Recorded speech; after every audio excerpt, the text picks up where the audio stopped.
क्योंकि जब कभी तुम ये रोटी खाते और इस कटोरे में से पीते हो तो प्रभु की मृत्यु को जब तक वह न आ जाए प्रचार करते हो। कह हालेलुया। जब कभी तुम यह रोटी खाते और इस कटोरे में से पीते हो तो प्रभु की मृत्यु को जब तक वह ना आए प्रचार करते हो। बहुत सारे लोग प्रभु भोज ग्रहण करते हैं, बहुत सारे लोग प्रभु भोज ग्रहण करते हैं और बहुत सारे लोग प्रभु भोज ग्रहण काफी समय से करते आ रहे हैं, लेकिन प्रभु भोज ग्रहण करने के बाद भी उनको ये बात मालूम नहीं है कि वो खुदा का एक प्रचार भी वो करते हैं। एक प्रचार, एक संदेश, एक मैसेज इस जगत में आपके माध्यम से, आपके द्वारा पूरे जगत में, पूरे वर्ल्ड में बहुत सारे लोगों को एक संदेश पहुंचता है कि यार ये रोटी क्यों खाते हैं, ये पीते क्या हैं। आप समझ रहे हैं मेरी बात? बोल हालेलुया।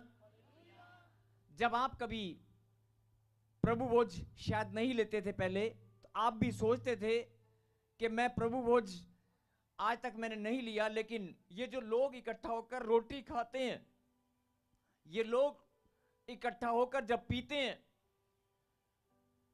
तो ये क्या करते हैं। ऐसे बहुत सारे सवाल जो लोग नहीं जानते उनके मन में सवाल बार बार घूमता रहता है। आज वचन में जरा ध्यान से आप पढ़ें, क्या लिखा यहां पर, फिर से पढ़ें। क्योंकि जब कभी तुम यह रोटी खाते और इस कटोरे में से पीते हो तो प्रभु की मृत्यु को जब तक वह ना आए प्रचार करते हो। बोला हालेलुया। हालेलुया। अब कई लोग कहेंगे कि मैं प्रभु भोज तो मैं ग्रहण करता हूं, लेकिन मैंने तो कभी प्रचार नहीं किया, हमने तो कभी प्रचार नहीं किया। लेकिन जब प्रभु के बच्चे प्रभु भोज ग्रहण करते हैं तो एक जगत में, एक वर्ल्ड में, आपके समाज में दाएं बाएं बहुत सारे लोगों को एक मैसेज पहुंचता है कि यार ये रोटी मिलकर खाते हैं, ये मिलकर रोटी तोड़ते हैं, मिलकर रोटी तोड़ते हैं और मिलकर पीते हैं। ये इकट्ठे होकर जो रोटी तोड़ते हैं, खाते और पीते हैं, इनका इकट्ठा होकर खाना और पीना, इनका इकट्ठा होकर खाना और पीना कुछ तो बात है, कुछ तो अलग है। ये सब इकट्ठा होकर चर्च में जाकर, प्रभु के घर में जाकर, प्रभु के मंदिर में जाकर ये रोटी तोड़कर क्यों खाते हैं। बहुत सारे लोगों को ये बात पता भी है और कई लोगों को नहीं पता। लेकिन वचन में क्या लिखा कि आप जब रोटी तोड़कर खाते हो और उसके कटोरे में से पीते हो तो आप एक प्रचार करते हो। बोल हालेलुया। आप एक प्रचार करते हो। क्यों? क्योंकि आपके माध्यम से पूरे जगत में, आपके समाज में बहुत सारे लोग जो नहीं प्रभु भोज नहीं लेते हैं, उन तक ये संदेश पहुंचता है, उन तक ये संदेश पहुंचता है। और सीधा सीधा वचन में क्या लिखा, उसकी मृत्यु का प्रचार, उसकी मृत्यु का प्रचार तुम करते हो कि हां कोई है जिसने मानव जाति के उद्धार के लिए अपने आप को मौत को हरा दिया। बोल हालेलुया। कोई है जो हमसे प्यार करता है, कोई है जिसने मानव जाति के उद्धार के लिए, जिसने तेरे कर्जे के लिए, तेरी बीमारी के लिए, तेरी प्रॉब्लम के लिए, तेरे बच्चों के छुटकारे के लिए, तेरे दुख तकलीफ के लिए, तेरी समस्या के लिए मौत को हरा दिया है। यीशु मसीह जो सूली पर बलिदान हुआ, यीशु मसीह जिसने मौत को हरा दिया, कोई है जिसका तुम प्रचार करते हो। बोल हालेलुया। मैं नहीं बोल रहा हूं, यह वचन में लिखा है कि जब तुम खाते और पीते हो तो प्रभु की मृत्यु को जब तक वह ना आए प्रचार करते हो। बोल हालेलुया। कि कोई है जिसने मौत को हराया, उसकी मृत्यु को आप प्रचार करते हो जब तक वो ना आए। इसका मतलब वो बादलों पर आने वाला है, फिर से यीशु मसीह बादलों पर आने वाला है। ये प्रचार आप करते हो। बोल हालेलुया। मतलब जाने अनजाने में, चाहे आपको मालूम है या नहीं मालूम है, लेकिन वचन में क्या लिखा है, आपको मालूम है या नहीं मालूम है, लेकिन वचन में क्या लिखा है कि आप प्रचार करते हो कि यीशु मसीह फिर से आने वाला है। आपके माध्यम से कलीसिया का इकट्ठा होना, प्रभु भोज ग्रहण करना, पूरे जगत में संदेश आपके माध्यम से पहुंचता है कि प्रभु के लोग इकट्ठा होते हैं, ये रोटी तोड़कर खाते हैं और उसके नाम से कटोरे में से पीते हैं, और जब ये खाते और पीते हैं उसकी मृत्यु का प्रचार करते हैं, और ये प्रचार करते हैं कि यीशु मसीह फिर से आने वाला है। बोलो हालेलुया। और ये बात मैं नहीं बोल रहा हूं, ये वचन में लिखा है कि जब उसके बच्चे इकट्ठा होकर रोटी तोड़कर खाएं और पिएं, तो ये प्रचार है उसने कहा था, मेरे स्मरण के लिए मुझे याद रखना, मुझे याद करते रहना, और मुझे जब तुम याद करोगे, मुझे याद करने के लिए ऐसा तुम किया करना। बोल हालेलुया। ऐसा तुम किया करना, मेरे स्मरण के लिए तुम रोटी तोड़कर खाना, मेरे स्मरण के लिए तुम खाते और पीते रहना। प्रभु भोज जो मैं तुम्हें बताकर जा रहा हूं, जो मैं तुम्हारे साथ करके जा रहा हूं, उसने अपने चेलों के साथ प्रभु भोज किया था। जब तुम ऐसा करते रहना मेरे स्मरण के लिए। क्यों मेरे स्मरण के लिए? मतलब मेरी याद के लिए। यस, परमेश्वर यही आपको बताना चाहते हैं, मेरे स्मरण के लिए तुम ऐसा करते रहना, ताकि आने वाली जो पीढ़ियां हैं, आने वाली जो जनरेशन है, आने वाले जो लोग हैं, जो लोग मेरे नाम को नहीं जानते, जो लोग मुझे नहीं पहचानते, उन तक ये प्रचार होने पाए, उन तक ये संदेश पहुंचने पाए कि प्रभु के बच्चे रोटी तोड़कर खाते हैं और पीते हैं इकट्ठा होकर, और उसे याद करते हैं। बोला हालेलुया। मैं ये नहीं बोल रहा हूं कि आप नहीं करते हैं या करते हैं, लेकिन आपने कभी नहीं किया। सब लोग याद करते हैं, सब लोग प्रचार करते हैं। वचन में लिखा है, आपका इकट्ठा होना लोगों के लिए प्रचार है, एक मैसेज है कि प्रभु के बच्चे इकट्ठा होकर उसके नाम पर रोटी तोड़कर खाते हैं और पीते हैं, उसे याद करते हैं। कहीं हालेलुया। और मैं फिर से आपको, वचन में लिखा है, ऐसा करके मुझे स्मरण किया करना। बोलो आमीन। और आज हर चर्च में, हर कलीसिया में प्रभु भोज हम लोग ग्रहण करते हैं, हर जगह पर ऐसा होता है। लेकिन प्रभु भोज ग्रहण करते हुए हम बहुत सारी बातों में गलतियां करते हैं, भूल जाते हैं, और वो गलतियां परमेश्वर आपको शायद बताना चाहते हैं कि अगर आप प्रभु भोज करते हुए, मुझे याद करते हुए अगर तुम गलतियां करते हो, तो जीवन में दिन भर में कितनी गलतियां तुमसे होती हैं, और जिनका बहाना लेकर शैतान आपकी ब्लेसिंग को रोक लेता है। जरा ध्यान दें इस वचन पर, और पढ़ेंगे 27। इसलिए जो कोई अनुचित रीति से, जो कोई अनुचित रीति से प्रभु की रोटी खाए, जो उसके कटोरे में से पिए, वह प्रभु की देह और लहू का अपराधी ठहरेगा। अनुचित रीति मतलब आपका खाने का तरीका या आपका खाने और पीने के तरीके की बात नहीं हो रही है। यहां पर अनुचित रीति का मतलब है जो उचित ना हो। अनुचित रीति का मतलब है जो उचित ना हो, जो अच्छा नहीं है। अगर आप प्रभु का भय नहीं मानते, और अगर आपने कोई पाप किया है, या अगर कोई गलती की है, या परमेश्वर की आज्ञा का उल्लंघन किया है, तो आप अनुचित रीति से उस प्रभु भोज में शामिल हैं। और अगर आप उस प्रभु भोज में शामिल हैं अनुचित रीति से, तो लिखा लहू का अपराधी ठहरेगा। बोला हालेलुया। हालेलुया। लिखा, इसलिए जो कोई अनुचित रीति से प्रभु की रोटी खाए या उस कटोरे में से पिए, वह प्रभु की देह और लहू का अपराधी ठहरेगा। देह और लहू का अपराधी ठहरेगा। अपराधी ठहरेगा, जरा ध्यान से सुनना। अपराधी ठहरेगा यानी आप अपराधी में गिने जाएंगे, आपकी गिनती अपराधी में गिनी जाएगी। बोल हालेलुया। हालेलुया। और 28 पढ़।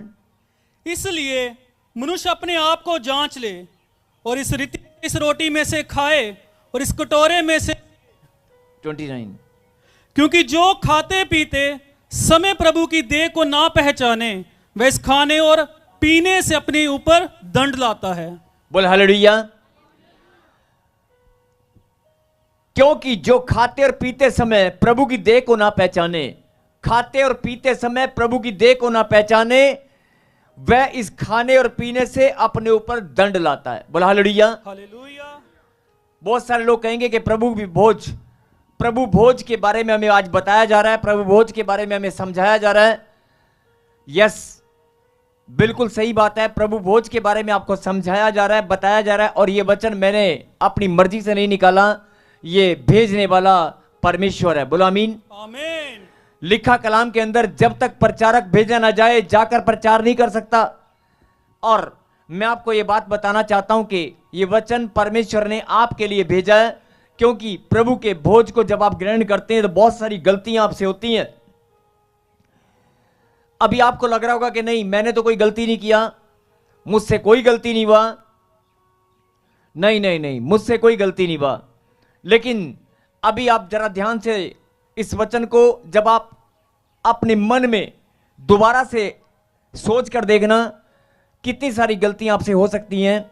हो सकता है ना हुई हो, लेकिन अगर हुई है तो वचन में लिखा कि तू अपराधी ठहरेगा। बोला हालेलुया। हालेलुया।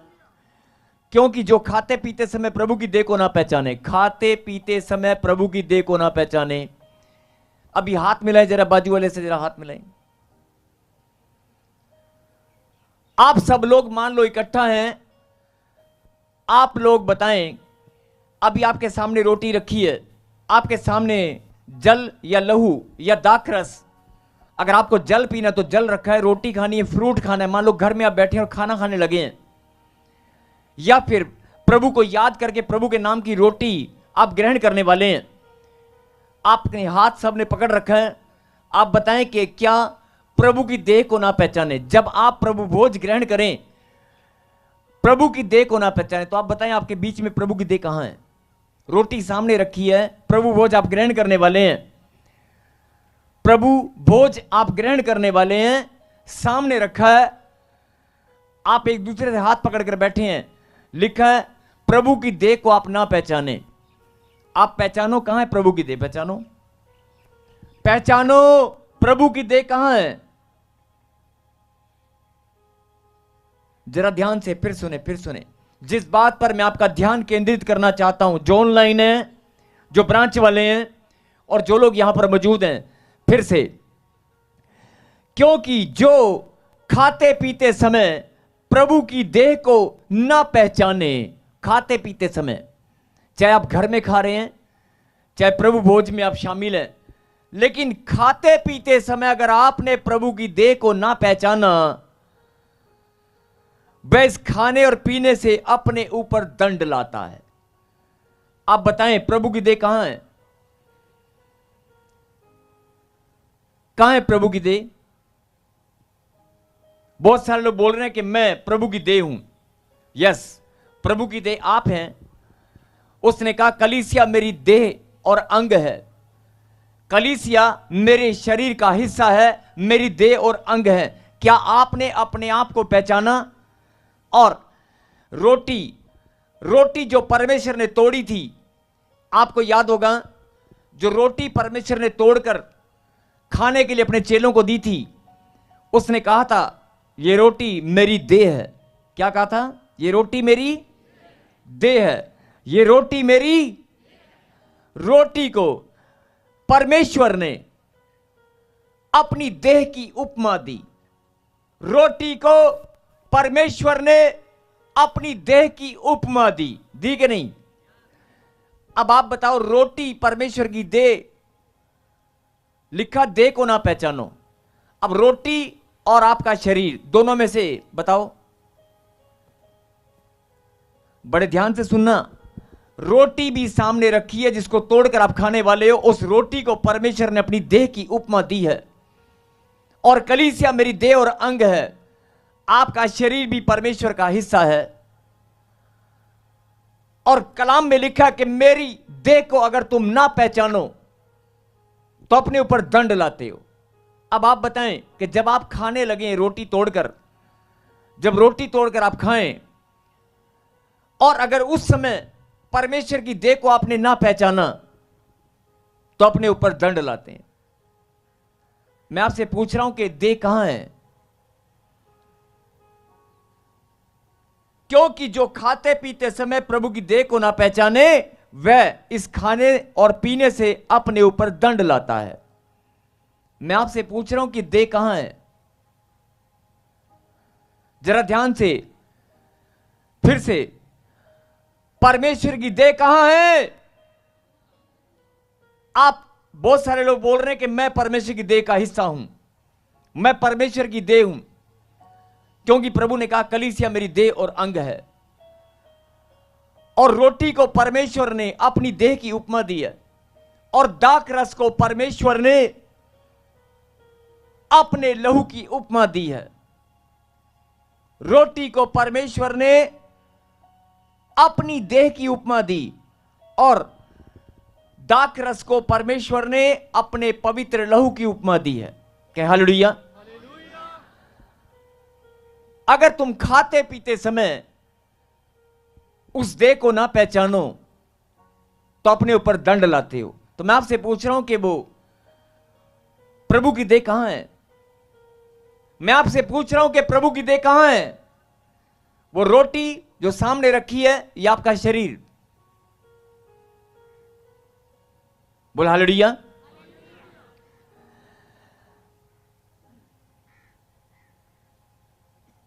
और 28 में क्या लिखा? इसलिए मनुष्य अपने आप को जांच ले, इसलिए मनुष्य अपने आप को जांच ले और इस रीति से रोटी में से खाए और इस कटोरे में से पिए, क्योंकि जो खाते और पीते समय प्रभु की देह को ना पहचाने।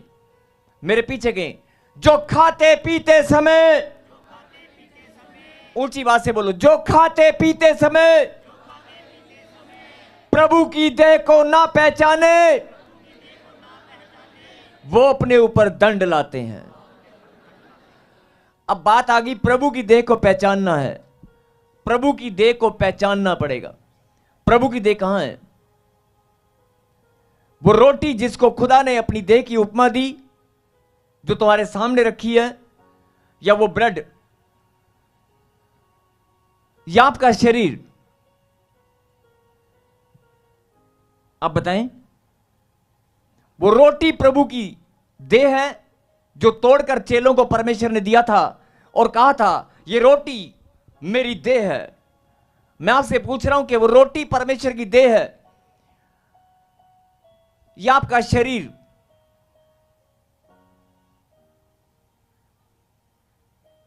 क्योंकि बड़ा ध्यान से समझने की बात है कि लिखा है खाते पीते समय प्रभु की देह को ना पहचाने, खाते पीते समय प्रभु की देह को ना पहचाने तो अपने ऊपर दंड लाते हैं। कहां है प्रभु की देह? आप सोचें, कहां है प्रभु की देह? कोई बताएगा प्रभु की देह कहां है? और यहां पर इस वचन में परमेश्वर आपको क्या बताना चाहते हैं? खाते पीते समय जो परमेश्वर आपको बता रहे हैं कि खाते पीते समय जो प्रभु की देह को ना पहचाने वो अपने ऊपर दंड लाते हैं। यह बात तो समझ में आ गई कि खाते पीते समय प्रभु की देह को पहचानना पड़ेगा। खाते पीते समय प्रभु की देह को पहचानना पड़ेगा। आगे क्या लिखा है जरा 30 पढ़ेंगे। इसी कारण तुम में बहुत से निर्मल और रोगी हैं और बहुत से सो भी गए। इसी कारण, क्योंकि गलती करते हैं और खाते पीते समय भूल जाते हैं कि प्रभु की देह कहां है। खाते पीते समय भूल जाते हैं कि परमेश्वर की देह का कहां है, परमेश्वर की देह कहां है, हम भूल जाते हैं। और इसी कारण अभी आप थोड़ी देर पहले बोल रहे थे खुदा का कलाम, खुदा का कलाम, फिर से बोलो खुदा का कलाम, वो टलने वाला, वो पूरा होकर, कहें आमीन। सबको जय मसीह की। मैं जतिन बब्बर और आप देख रहे हैं मसीह परिवार चैनल। जैसे कि आप सब जानते हैं कि मैं इस चैनल पे प्रभु के अलग अलग दासों की वीडियोस डालता हूं, तो अगर आपको हमारा चैनल अच्छा लगता है तो आप इस चैनल को ज़्यादा से ज़्यादा सब्सक्राइब जरूर करें, ताकि आप प्रभु के वचन को सुन सके। वीडियोस को ज़्यादा से ज़्यादा शेयर करें ताकि जिन लोगों तक वचन नहीं पहुंचा है उन तक भी वचन पहुंच सके। सबको जय मसीह की। एक बार मैं आपसे दोबारा कहूँगा कि इस चैनल को सब्सक्राइब जरूर करें और वीडियोस को ज़्यादा से ज़्यादा शेयर करें। जय मसीह की।